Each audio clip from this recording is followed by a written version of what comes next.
Obujulizi maanyi agasiikula abantu, agasisimula abantu okunoonya n'okussaamu ekitiibwa Kristo.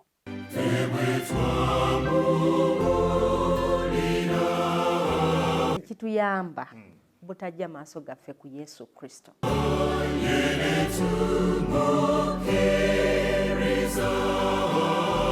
Okujulira Mukama kabonero akalaga okwagala.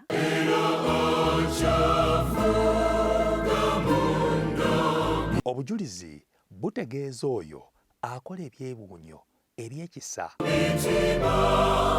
Julira Mukama ofuuke omukisa eri abalala.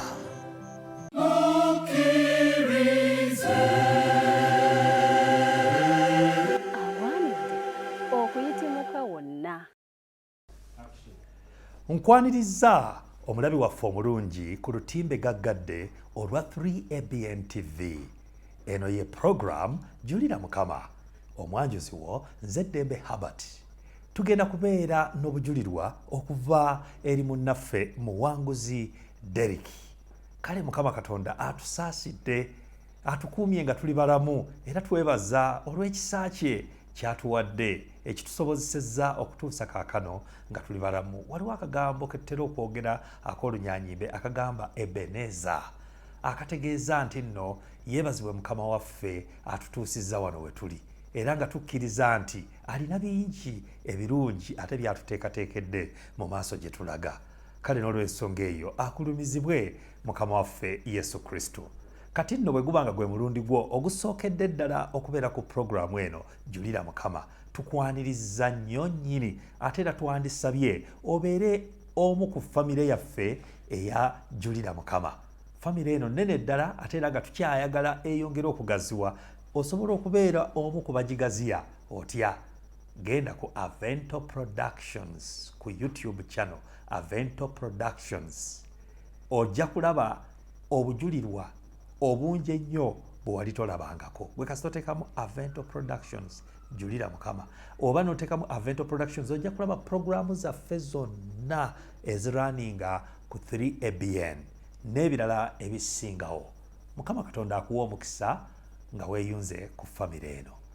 Kaakano tugenda okutandika naye kansabe omugenyi waffe akulamuseeko Ssebo Derrick. Lamusa ku mulabi waffe. Bonna batulaba era abawuliriza mbalamusizzaako nnyo Mukama waffe Yesu Kristo. Amiina. Amannya mpitibwa Muwanguzi Derrick. Ne gye mpangalira yonna era ge bampita. Weewaawo. Ndi musanyufu nnyo okubeera ku mpewo za 3ABN TV. Weewaawo. Mukama waffe atusaasire. Amiina. Kale katusabe otuweereyo essaala eggulawo mu butongole. Weewaawo. Tuweeyo okusaba. Ayi Mukama Katonda waffe ow'ekisa ekingi. Kwebaza okubanga ne kaakano otuwadde omukka ogw'obulamu. Kisa kyo nakwagala kwe okubanga tukyali wano. Kaakano ebigambo bye tugenda okuyisa mu kamwa kaffe bikole amakulu eri abo abalaba n'abawuliriza ku Yesu Kristo Mukama waffe. Amiina. Amiina. Tugenda kuwummulamu katono nnyo bwe tukomawo awo wennyini we tugenda okutandikira program Julira Mukama.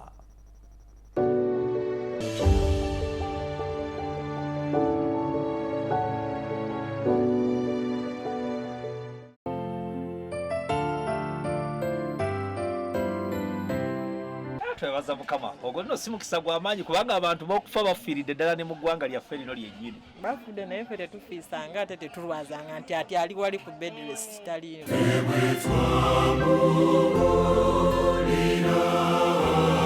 Abamu senga twafa dda waffe tuli bamaama nga ate ffe bataata.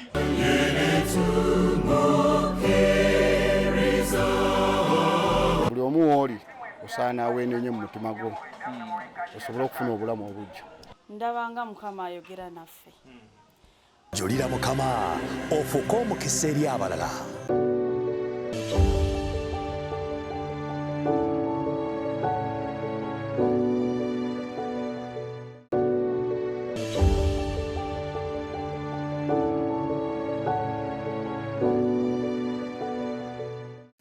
tuddayo mu kaseera ako ak'okuwumulamu.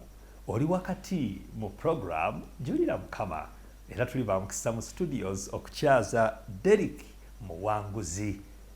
Muwanguzi kozi liba linnya lya buwanguzi esebo mu Kristo.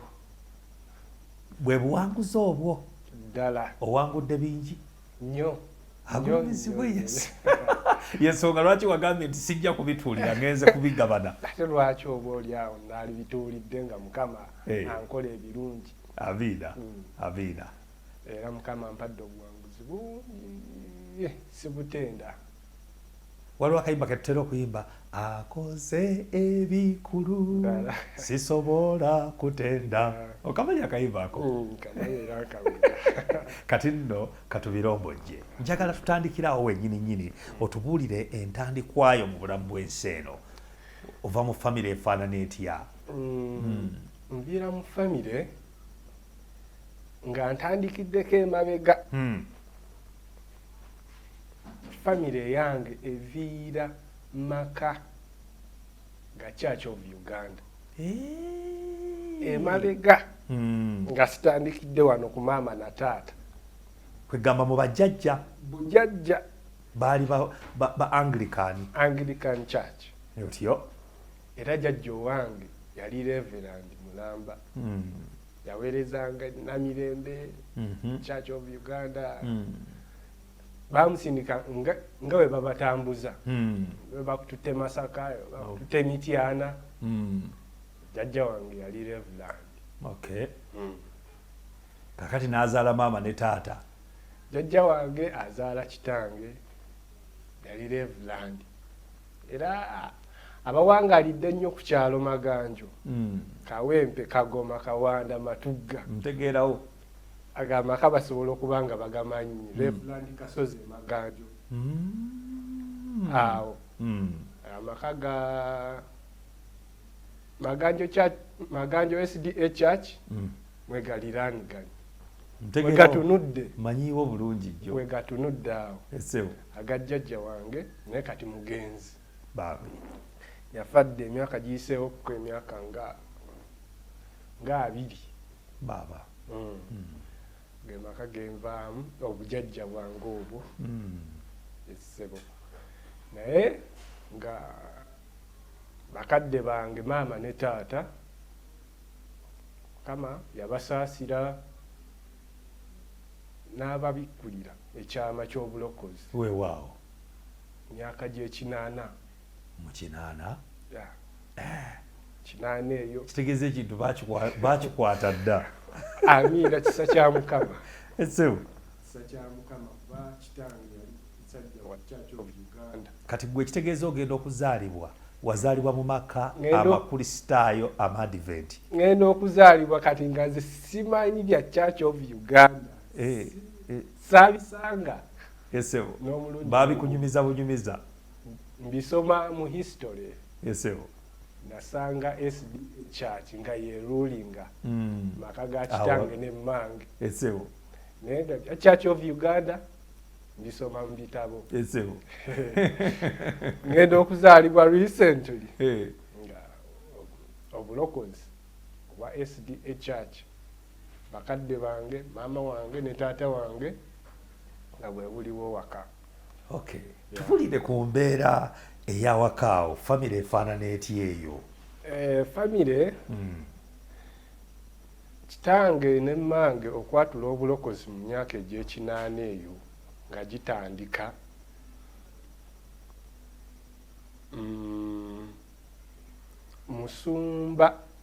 Musumba Yosa Mukamya ow'e Maganja awo. Kusinga ye yabakolamu omulimu. Weewaawo.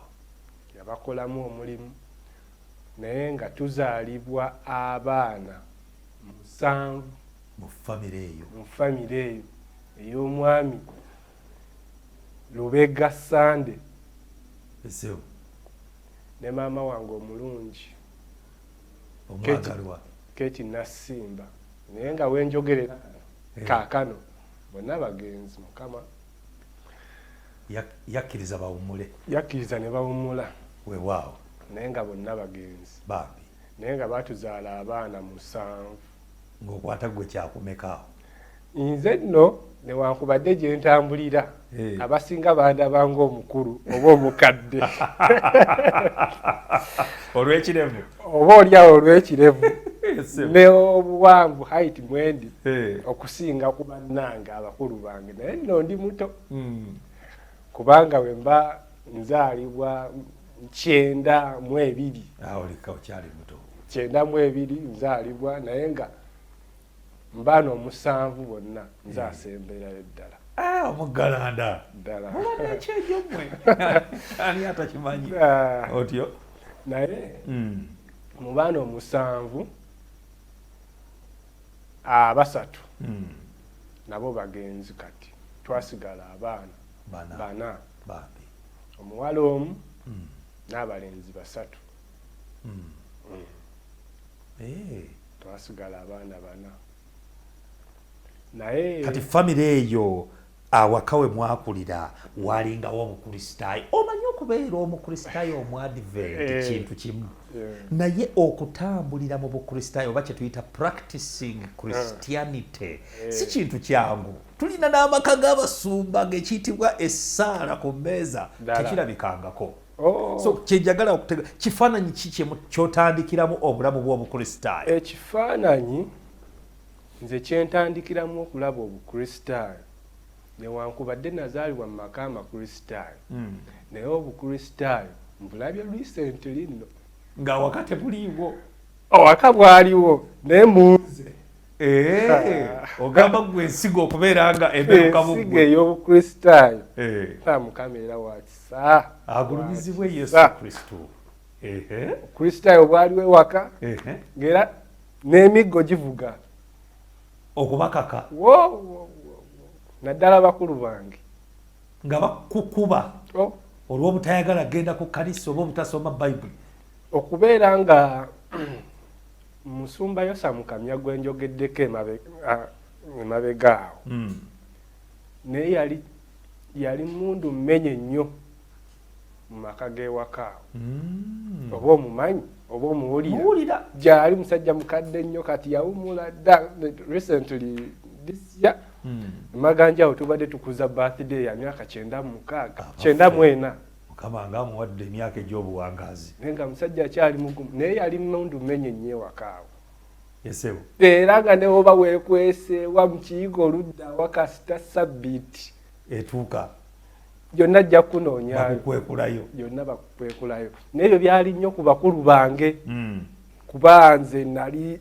mugalanda oba olyawo nga n'okujja sinnajja entambula y'obukristaayo yali awo nga maama waffe mukambwe nnyo era yali muweereza awo mu kkanisa emaganjo ekyaki esewo n'omwami we esewo nga baweereza naye obukristaayo bwakola bulungi ewaka tutambulira baganda bange okusinga batambula bulungi ne Katonda amiina kati gwe ddi olw'osisinkana Yesu ddi lw'otandika okumulaba n'ogamba mu butuufu Katonda wuuno akola alabikako ddala nze okusisinkana Kristo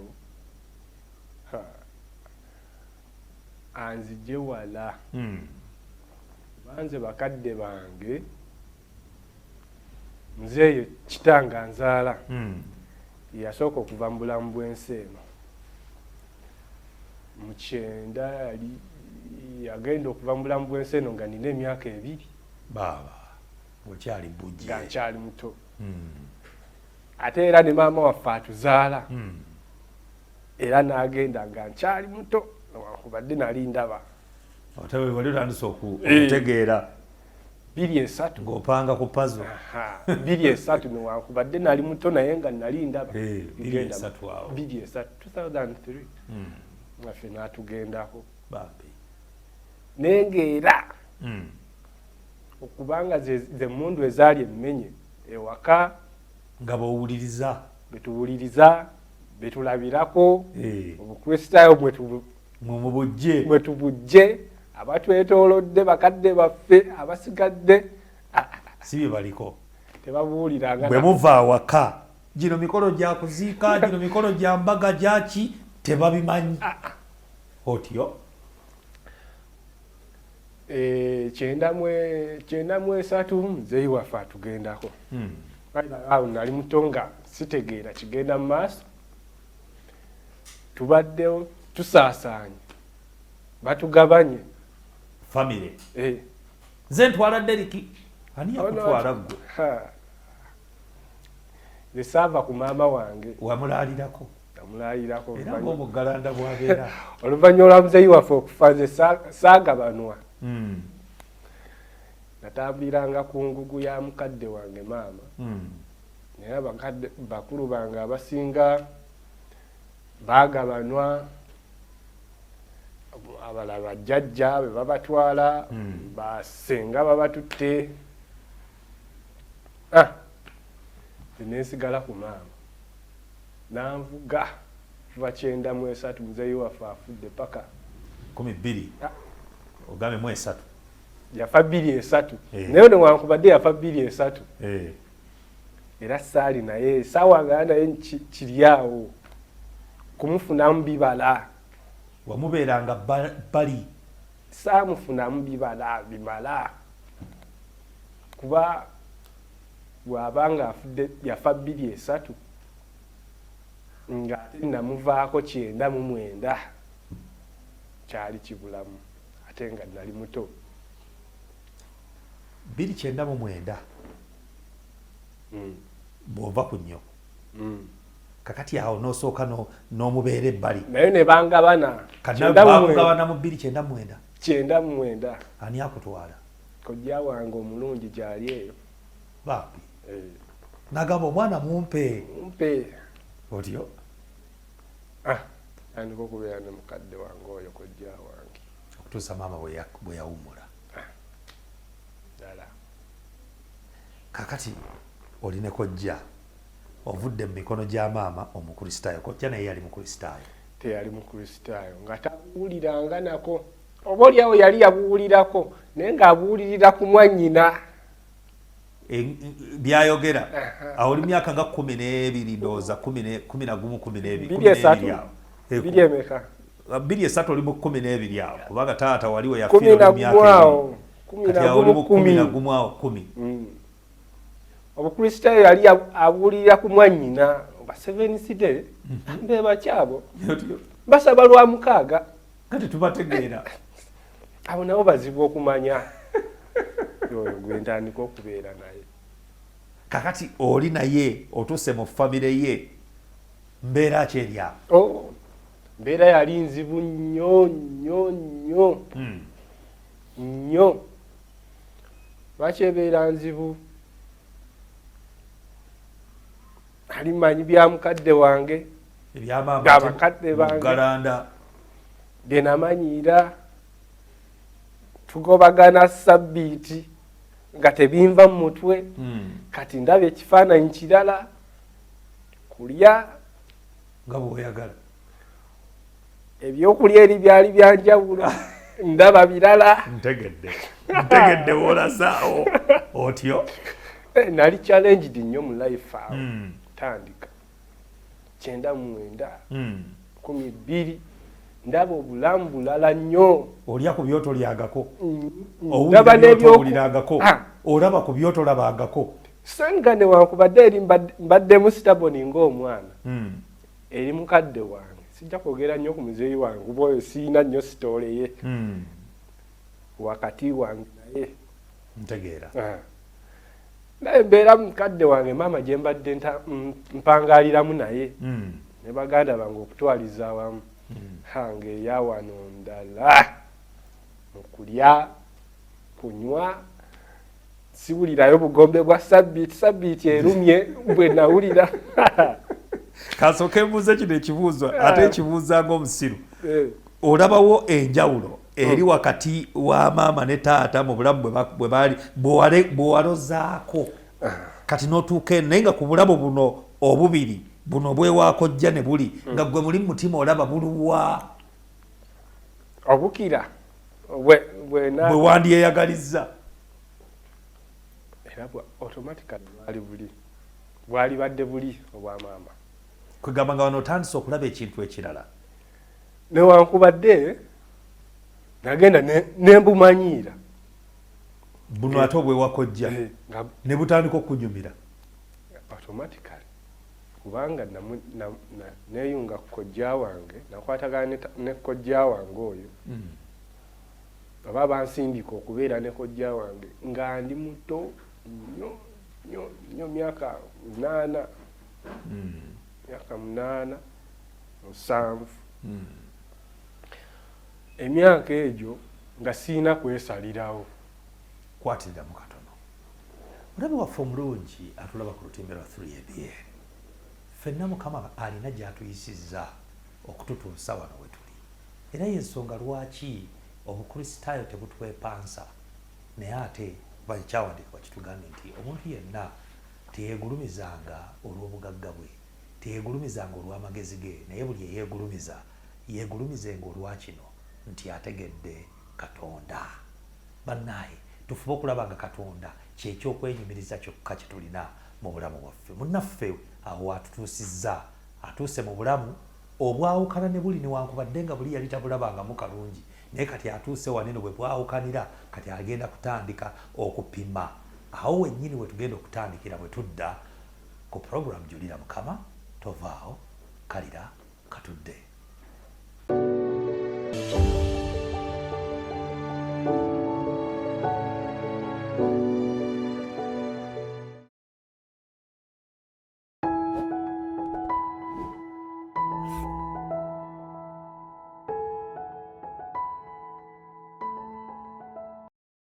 Ku 3ABN TV kkiriza gonda Katonda atuyisa mu mbeera zonna zetuyitamu tusobole okukula. mwe tuyigira okwesiga naye Mukama Katonda yatulekera okwesalirangawo Obutagenda mugulu kusalawo emirembe essanyu wakati mu agawo seeta ensisinkano ne Mukama bw'oba onaava mu kubeera supplanter obeere Israel the blessed. Bintu tetuteeka kubifuna nga tuyita ate mu kumenya biragiro binamateeka. tuyiga okubanguka mu byawandiikibwa gamba ng'okutukuza sabbiiti ng'etteeka bwe liri okwagala abatayagalikika 3 paka ssaawa 4 ng'eddiddwamu ku sabbiiti enkya. Nange Yonasaani Matovu munnagomba lesson week eno katuyigire ku bigere bya Kristo.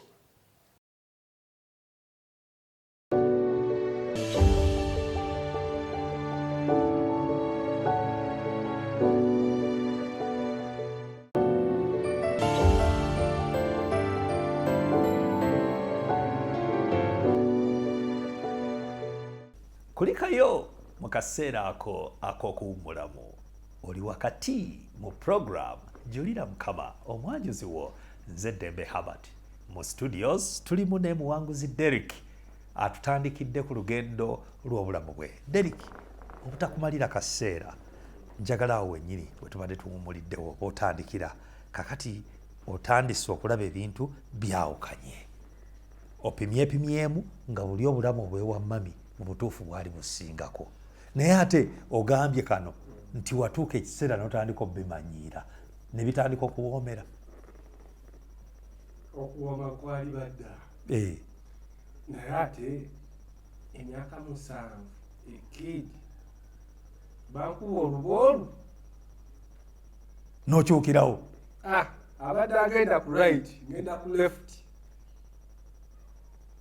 ate n'engeri gye nali nti nga last born babeera n'ebyejo mpulira kadde waffe mama waffe yagobanga bakulu bange sabiti n'emigo ne givaayo ne giviirayo ddala naye kano saagala kaleka waliwo akagambo ke nagambako maama wange mu biseera ebyo I think ndowooza gyali 98 97 nga seeyabidde newankubadde nali muto naye naye otegeera n'omugamba maama sijja kwogera myaka gyenalina naye naye nga ekiriwo nali ndaba amugamba maama nze mu kanisa gy'ogenda ne tusiiba eyo olunaku lulamba nze bintama ebyokusiibayo siiba eyo tetuzannyako kujja eno kusamba ku mupiira bambi lunaku lulamba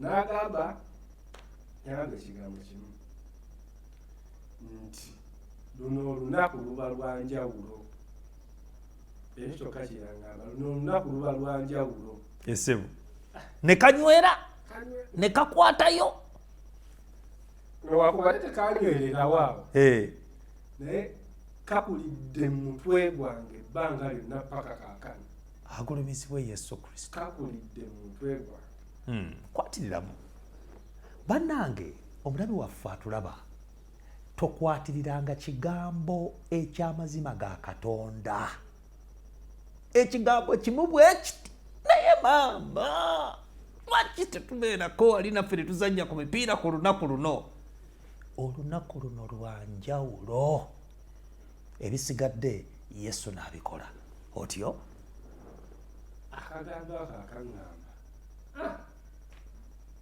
biseera biyita mama wange alwala funa obulwadde alwala agonda bayinawe yali azaalibwa eyo muguddu emasaka yasinga ebiseera bye byasembayo yasinganga okuwangaalira bambi era twamuwumulize bambi kati nkomawo nga negatta ku anko wange obulamu bugende mu maaso mbadde mubulamu buli nzize mubulamu obulala bye wali tolya otandise obifenka ate biraba byebiriwo byekunywa sibitegeera nabyo n'otandika byebiriwo negamba mbeera kyeno nasooka kwenyamiranga omutonga ndaba obulamu tebunyuma amaloboozi gemiisinga waliwo omwana gwe nalaba ku tv nga asiika amakovu ne bagalya ne bafuna n'engeri gye bagalongoosaamu naye nze obulamu bwange sikubangako kati bwongambye bwotyo naye ntandika okubamu akafaananyi eyali tabirya olwo ne bitandika okuwoomera nali challenged nnyo obulamu bwange bwali challenged nnyo era bannange abalabi n'abawuliriza abali eyo abaana abato n'abakulu buli kintu nga mukaddewo njogera ddala abategedde nga n'amaka galimu katonda nga mutambulira mu lulayini olw'obukristaayo banaye temuzanyisanga kigambo kya katonda amiina amazima gaba mazima weewaawo amazima gaba mazima era mukole ebintu byonna mu kiseera ekituufu ng'empisa ya katonda mu kiseera ekituufu nga bwe kisaanidde ddala kubanga mu kugabanyizibwa okugenda mu maka ge nali simanyidde kyali challenging nnyo eri obulamu bwange tubuulire kusomozebwa okwo kuwasisinkana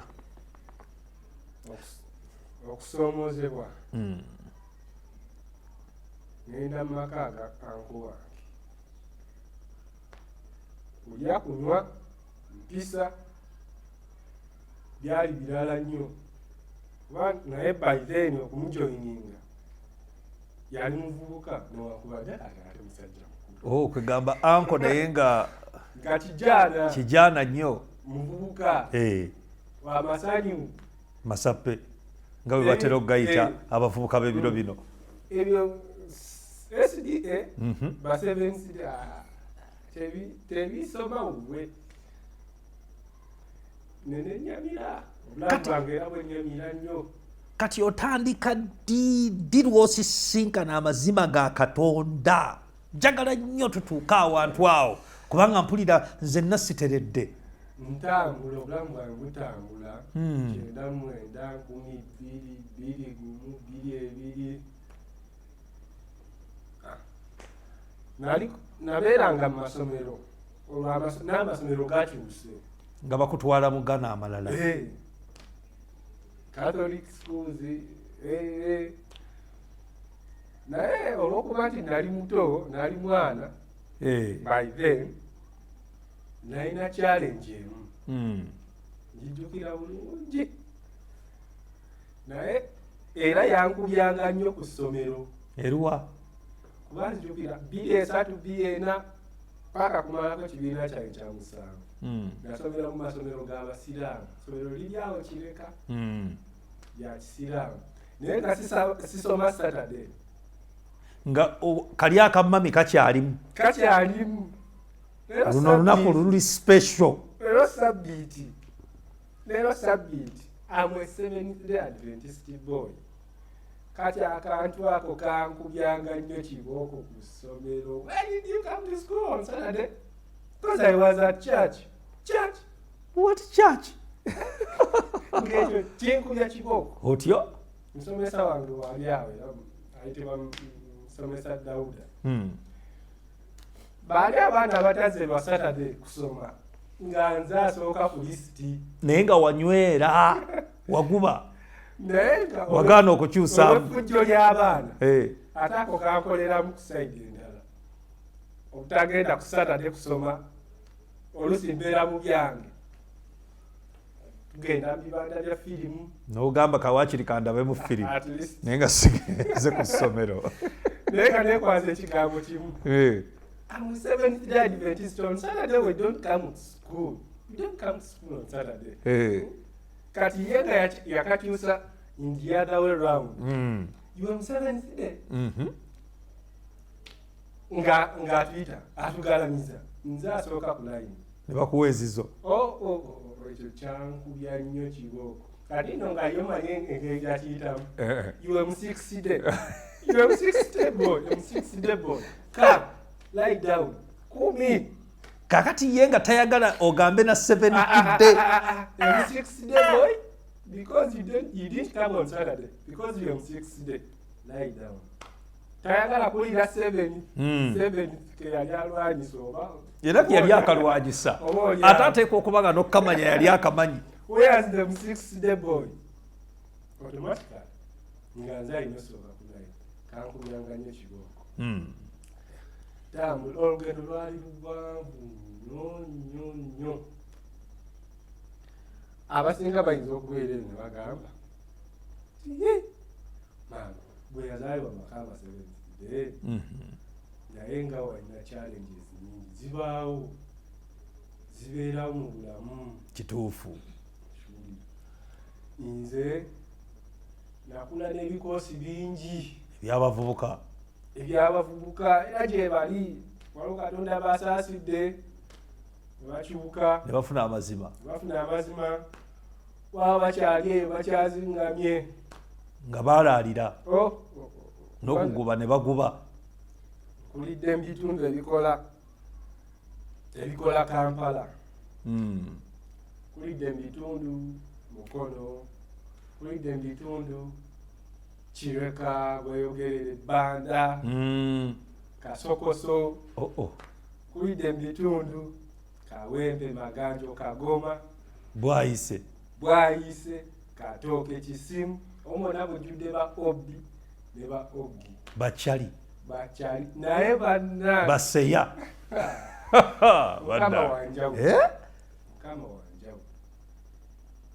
Okubanga nze nkyasobola okuyimirira nga yanvuba gye yanvuba newankubadde nazaalibwa Mukama Seventh-day naye ng'ate alina kuddamu akuvube. Ng'alina kuddamu buto anvube buto.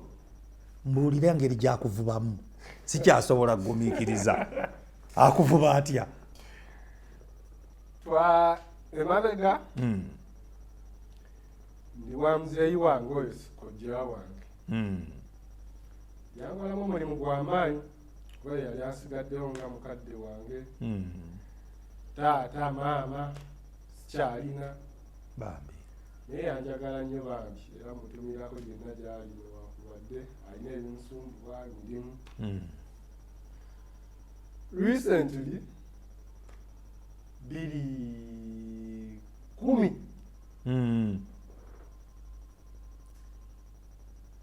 nga nsalawo ngenda mbatizibwa. bwotyo nga towulidde naku bubaka oba kiki? Obubaka nabuwuliranga naye olwokuba nayinanga effujjo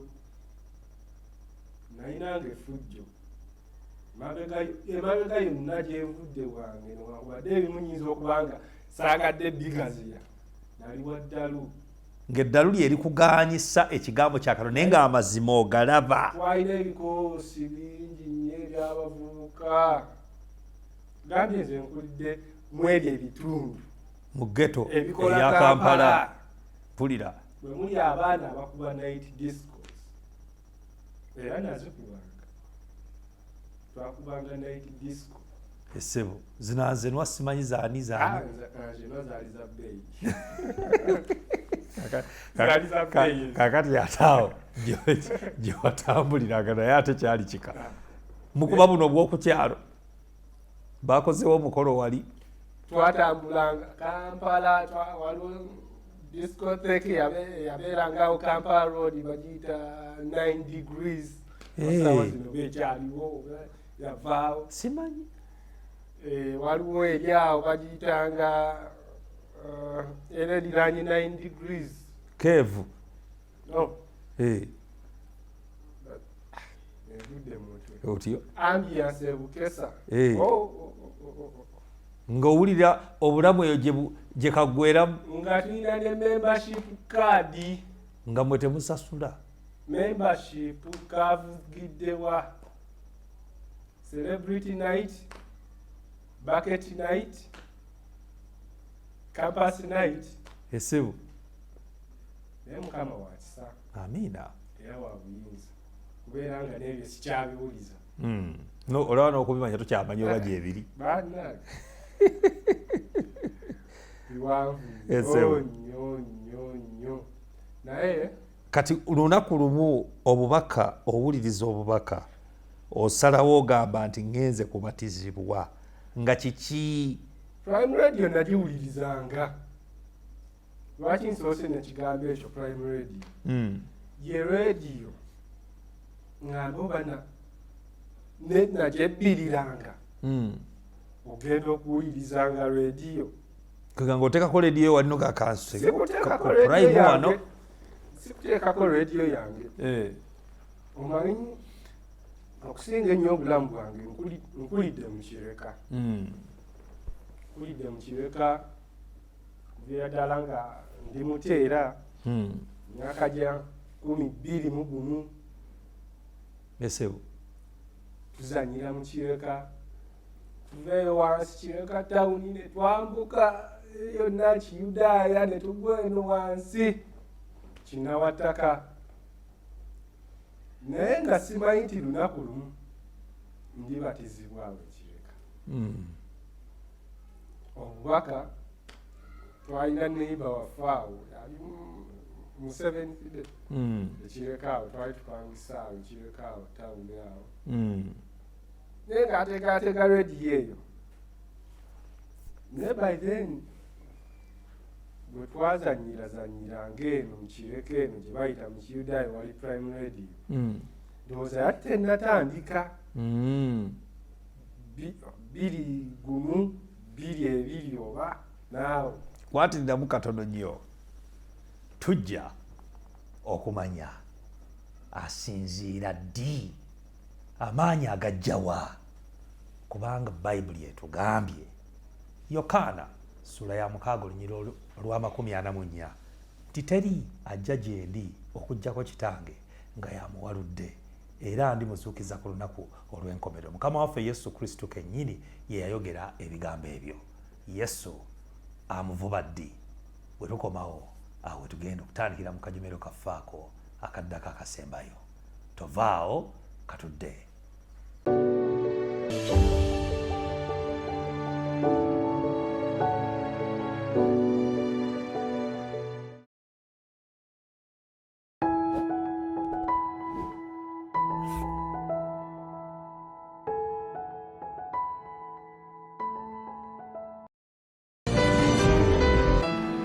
Mirundi emeka kyokka gy'olowooza ku mbeera gy'oyitamu ng'oli wakati mu lunaku. Kiseera ki ky'owaayo okufumittiriza ku oyo akuwa amaanyi g'okozesa. Mirundi mingi ebizibu bye tusisinkana, okusoberwa, biva ku ngeri gye tutandiseemu olunaku. Bw'okuba ttooki mu bulamu bwo, olunaku lwo olutandika n'ani era olutandika otya? 3ABN ekuleetedde program ensulo ey'enkya buli ku makya ku ssaawa 12. Funa omukisa okutandika olunaku ne Katonda ng'oyiga okuva mu nsulo ey'obulamu nga kye kigambo kya Katonda.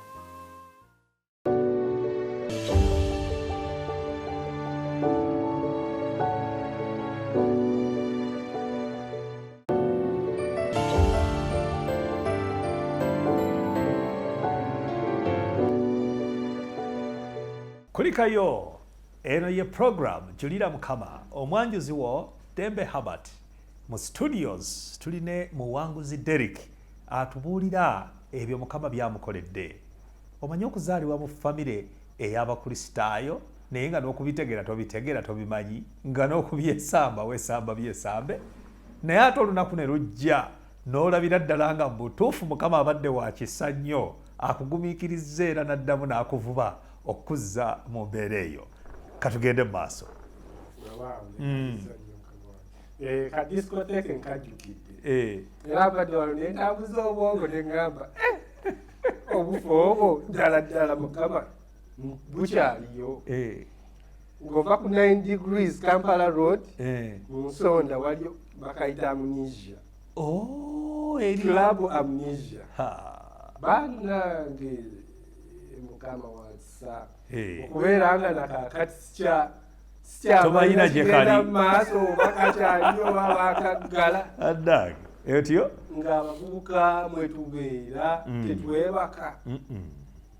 Biseera ebyo nali era nkola na muzeeyi wange ojja wange naye ng'olunnyuka tugikwata mumwa kaavugiddewa leero amasimu nga gayita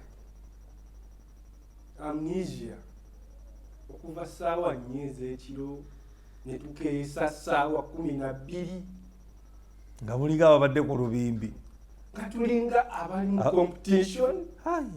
Mukama Katonda ekyembadde gezaawo gasinga wali olimamu ng'okwata nkumbi n'ova kwezi essaawa obugagga bw'oba nabwo naalibadde mugaggano senga nagenda nenima ekibanja ky'abakadde simba kasonga naalibadde mugagga ssaawa 4 ez'ekiro paka ku bukeesa naye nga tetulabye ku mpeke ya tulo tuli omwo emisana lyonna ne mulimala nga mwebase nga mwegololo ng'ate tuli ku mirimu naye nga tugoyebwaka.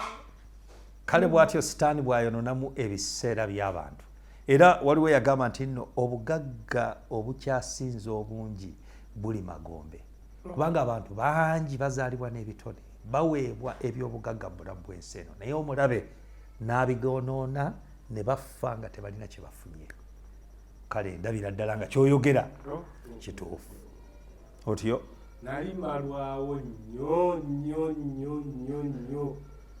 ng'emibiri gibeera mikoowu naye nga mu kubeera emikoowu nenkyatuddayo kagamba ne mubeera nga mwakoowa nga muli bakoowu nga mukyakoowa naye nga oba ekiseera ekyo nga tunoonya we tuwummulira naye n'obuwummuze tetunnabufuna. Bwe tukooyera tunaakooyerawa bannange tuwummuze ku mitwe. Baganda bange mikwano gyange gye bali nga nkugambye nti Katonda abamu yabasaasira abalala bakyalaalidde abalala bakyaliyo bagamba Derrick oli fala tebasobola kukyebeera.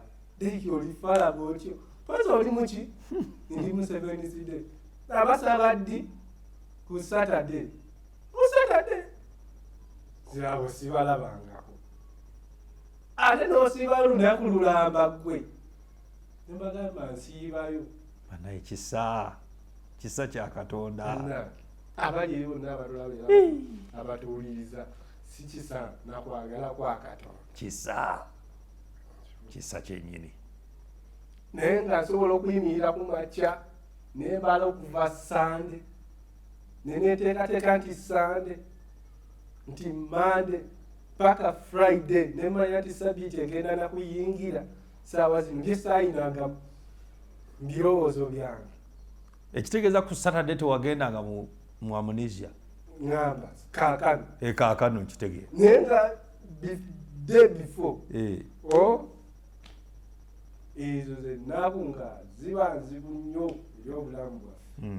Kuba kuzunga kudda wano kuba bibaala. Tonnaba kundaga engeri Mukama gy'akuvubamu. Nzija saagala kusumulula osune. Package yonna ngiina. Obulamu bwange butambula. Nze ne kojja wange ozeemu omulimu. Somesezza byansomesezza. Ntambudde nkuze. Nvuddemu omuvubuka. Emisomo gy'ogisomye ogimaliriza? Ebyemisomo byali biwanvu. Engeri gye nayinanga effujjo nga ntambula nenvaako owa kojja wange nenzirako owa jjajja wange wano Emaganjo. Naye bambi yawummula. Jjajja mukyala yali mukaevulandi Kasozi Emaganjo naye yawummula. Naye yankolanga nnyo ekyekyo.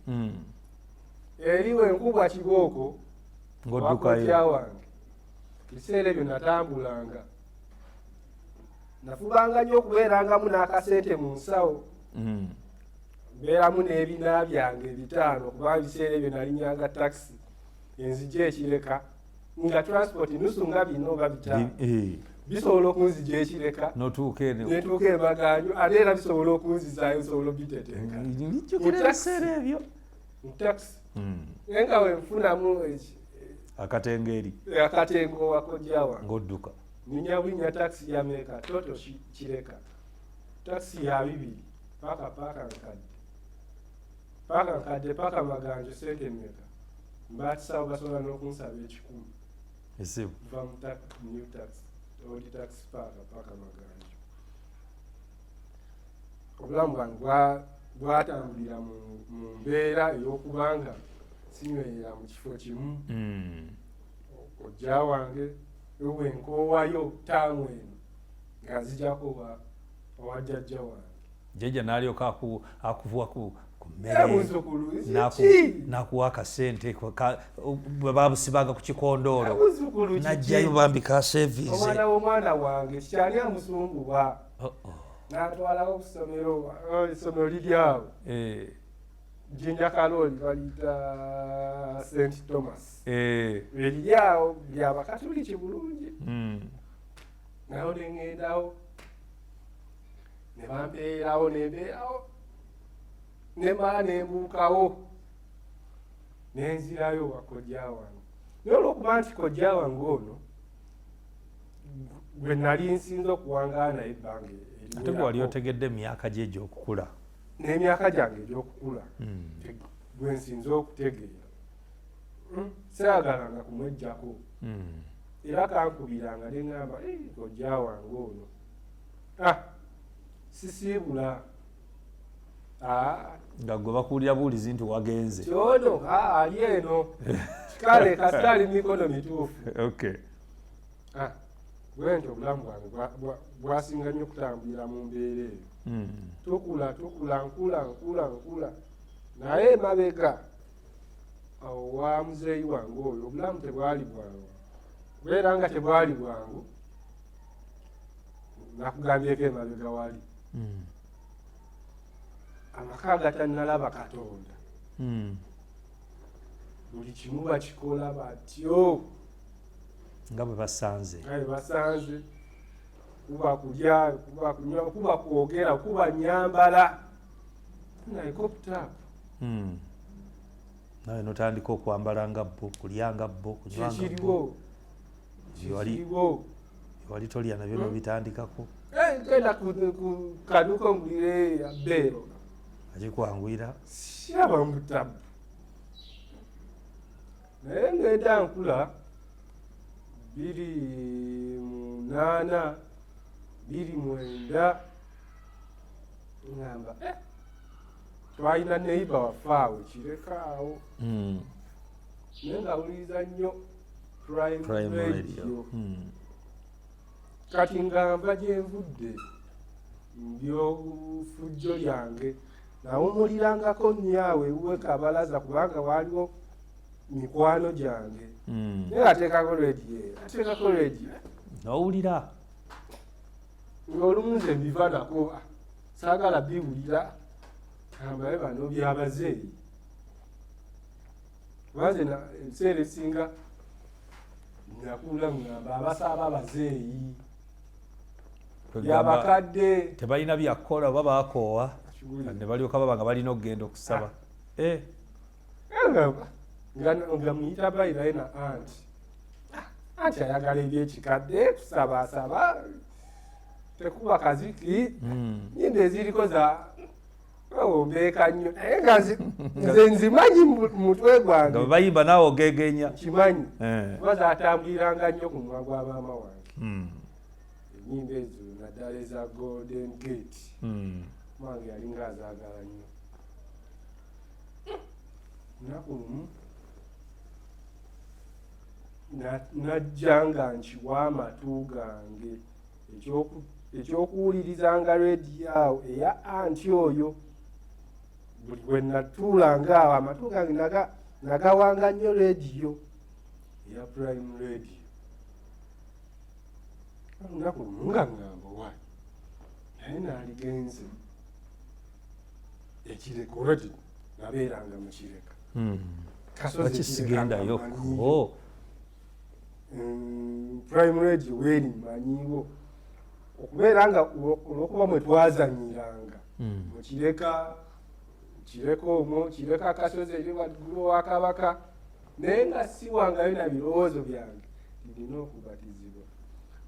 Kano nakagambako ne bannange abali eyo ku kanisa gyensinziza eyo ekanyanyi kagamba bannaye nze nazaalibwa mu kanisa naye nze bambatizza 210 nagamba ku myaka gy'olina mbanga sirina mingi nnyo naye ate era ndi mukulu kubanga mbatizibwa kubanga abaana benkuze nabo abasinga bagenze babatiza obaolyawe era babadde batuuse okwatula obulokozi myaka 10 myaka 15 ne batula obulokozi naye nze bakambatiza nzija ntya okwetwalira Kristo ng'omulokozi wange.